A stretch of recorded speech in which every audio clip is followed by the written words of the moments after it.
Old age pensions ప్రతి సంవత్సరం కూడా ఎన్నైతే మనకు ఖాళీలు ఉంటాయో చనిపోయిన డెత్ కేసెస్లో ఇవ్వడం, బడ్జెట్లో ముఖ్యమంత్రి గారు దానికి మళ్ళీ కొత్తగా కొంత బడ్జెట్ ఇస్తే దాంట్లో మనకి ఇవ్వడం జరుగుతుంది. ఇతర డిపార్ట్మెంట్లో 60 సంవత్సరాలు నిండి ఉంటేనే పెన్షన్ ఇచ్చే స్కీము ఉండేది.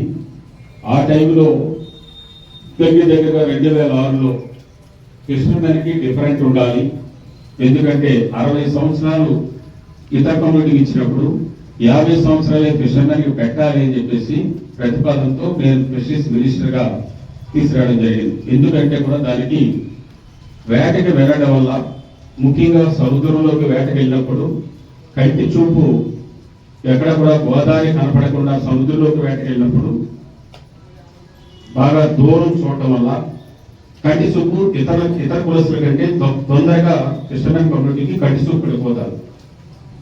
అలాగే ఒక లంగారు వేటకి వెళ్ళిన వాడు ఆ బరువుని తాడుతోటి లంగారు పైకి రోజు పొద్దుట సాయంత్రం రాత్రి వేసిన దాన్ని పొద్దుట మళ్ళా దాంట్లో ఏం సరుకొచ్చింది అన్నది చూసుకుని మళ్ళీ లంగారు వేస్తుంటాడు.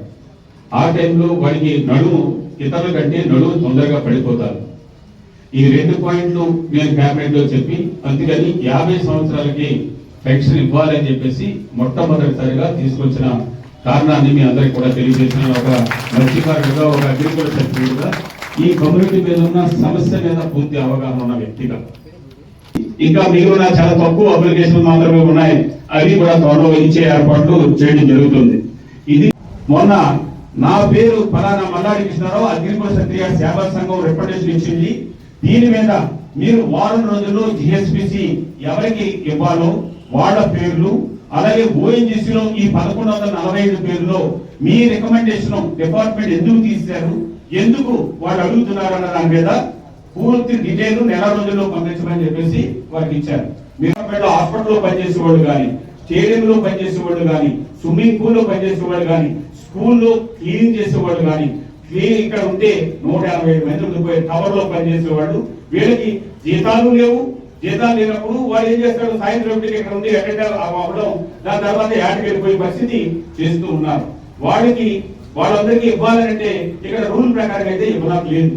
అందుకని స్పెషల్ కేస్ గా ఈ డబ్బులు తిరిగి కట్టకుండా వాళ్ళందరికీ కూడా 50,000 వచ్చినా, 75,000 వచ్చినా, 1,00,000 వచ్చినా వాళ్ళకి ఇవ్వమని చెప్పేసి అంటే ఇప్పుడు దాని మీద ఒక గవర్నర్ గారు, సీఎం గారు ఆర్డర్ వల్ల నెల రోజుల్లో మీరు సబ్మిట్ చేసిన తర్వాత నా సాయి శక్తుల మళ్ళా వాళ్ళకి ప్రయత్నం చేసి ఈ డబ్బు వెనక్కి వెళ్ళకుండా ఉండే విధంగా దానికి కూడా కొద్దిగా నేను ఇవాళ 43 రోజుల క్రితం ఈడీ గారి దగ్గరికి వెళ్ళి ఈడీ గారు ట్రాన్స్ఫర్ అయిపోతే కొత్త ఈడీ గారిని ఇద్దరిని కూడా వచ్చి ఇద్దరిని కూడా కూర్చోబెట్టి మీరు డబ్బుని మా గవర్నమెంట్ నుంచి వస్తే మీరు డబ్బులు ఇస్తారా ఇవ్వరా అని చెప్పేసి అంటే మీ గవర్నమెంట్ నుంచి మేము ఈ డబ్బులు అడగం, మీరు ఎంతమందికి అయితే మిగిలిన డబ్బుని మీరు జీవో ఇష్యూ చేసి ఇచ్చేస్తారో మాకు అభ్యంతరం లేదని చెప్తే దాన్ని బేస్ చేసి మనం ఇచ్చేసుకెళ్ళాం.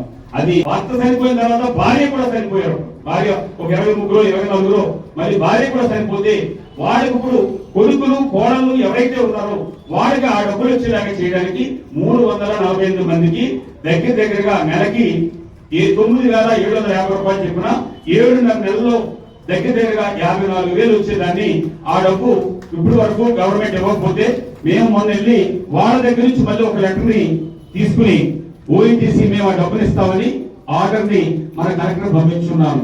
నేను చేతకాలను కాదు మాట్లాడడానికి, ప్రతిదీ కూడా ఆధారాలతో నోటిఫికేషన్తో సొలుపులు చెప్పేవాడు కాదు. నేను ప్రతిదీ కూడా ప్రతి పేపర్ కూడా ఏం చేస్తున్నాను, ఏ విధంగా దీన్ని సాధిస్తాను. గవర్నర్ కి సీఎం కూడా మీరు ఈ బ్యాన్ పీరియడ్ రానోడికి 423 మందికి మళ్ళా ఇవ్వాలి. అలాగే వచ్చే సంవత్సరం బడ్జెట్ కల్లా మీరు దీన్ని ఈ విధంగా మీరు పెట్టండి. పక్కనున్న ఆ జీవో ఆంధ్ర ఏమి ఇచ్చిందో ఆ జీవోలు కూడా పెట్టాను. 8,000 రూపాయల నుంచి 10,000 నుంచి 20,000 ఇచ్చారు. మాకు 8,000 నుంచి 20,000 రూపాయలు ఇవ్వాలి అని చెప్పేసి రాబోయే రోజుల్లో ఆ విధంగా మనం వెళ్ళాలి. జిఎస్ఐ ఎక్స్ఎమ్మెల్యే కానీ ఎక్స్ మంత్రికి అయితే అక్కడే కూర్చోవాలి. స్టేజ్ మీద రావడానికి కానీ మాట్లాడడానికి కానీ ఏమీ ఉండదు. చిన్న పెద్దగా తెలియని వాళ్ళకి మాట్లాడుతూ ఉన్నారు. వాళ్ళకి మాట్లాడితే కానీ నేను నెక్స్ట్ మీటింగ్ లో మాట చెప్తున్నాను, నన్ను ఎక్స్ఎమ్మెల్యే ఎక్స్ మంత్రి కానీ పిలిస్తే నీకు వేరే టైటిల్ తో నేను పిలుస్తాను. జిలేబియో లేదా వాటర్ బాటిల్ ఈ విధంగానో నా కాళ్ళు పట్టుకున్నాం ఇలాంటి మాటలతో నేను స్టార్ట్ చేయవలసి వస్తుంది స్పీచ్. ఇప్పటికైనా కళ్ళు తెలుసుకుని మాట్లాడవలసిందిగా కోరుతూ ప్రజలకి ఈ విషయాల్లో మల్లాడి కృష్ణారావు ఏం చేస్తాడన్నది ప్రతి ఒక్కరికి తెలుసు, ఊరు పరిస్థితి తెలుసు. నేను పేకాటలతోటో ఇంకోటితోటో ఆళ్ళతోటో ఏళ్ళతోటో ఉండే మనిషిని కాదు. యానం ప్రజలు పేదోడు ఈ ఊరు ఏం బాగు చేయాలి అన్న దాని మీదే ముందుకెళ్తాను. చెప్పిన ఈ కమ్యూనిటీకి సంబంధించిన ప్రతి విషయాన్ని కూడా తూచ తప్పకుండా సాధించే వరకు కూడా ఈ మల్లాడి కృష్ణారావు వదలడు అని చెప్పి సొల్లు కబురుతోటో చేతకంతరంతోటో ఆడాప్ చేశాడు ఈడాప్ చేశాడు ఇలాంటి పనులకి ఏ ఒక్కరు కూడా ఇది లేదు. నా ఊరికి ఏదో మంచి జరగాలి అనుకునే తప్ప నా నోటితోటి కానీ నా పెన్నతోటి కానీ నేను పేపర్ మీద కూడా ఎప్పుడు ఏనానికి వద్దన్నది నా జీవితంలో ఎప్పుడు కూడా చేయనని, ఈ ఊరు ఏ విధంగా చేశానో ఎలా చేశానది యానం ప్రజలందరికీ కూడా తెలుసని చెప్పి తెలియజేస్తూ ఇంకా 9-10 నెలల్లోనే రాబోయే రోజుల్లో మీకు అంతా కూడా మంచి జరిగేలాగా, ఈ ఊరు మంచి జరిగేలాగా ఆ భగవంతుడి ఆశీస్సులు ఎప్పుడు కూడా ఉంటాయని చెప్పి తెలియజేస్తూ ఈ అవకాశం ఇచ్చిన మీ అందరికీ కూడా పేరు పేరున ధన్యవాదాలు తెలియజేస్తూ మీ కృష్ణారావు మీ వ్యక్తిగా మీ దగ్గర సెలవు తీసుకుంటూ ఉన్నాను. పెన్షన్ వచ్చిన వాళ్ళందరికీ కూడా పెన్షన్ సర్టిఫికేట్ ఇస్తాం. ఇది సర్టిఫికేట్ దీనికి 4 పేపర్లు చేసి బైండ్ చేయించుకోవాలి. ఇది మీ లైఫ్ లో ఇది నమస్కారం బైరామూర్తి ఒకటి నరసింహమూర్తి తండ్రి పేరు గౌరరాజు, ధర్మారావు మల్లాడి రాంబాబు తండ్రి పేరు పాపయ్య, మల్లాడి రామ్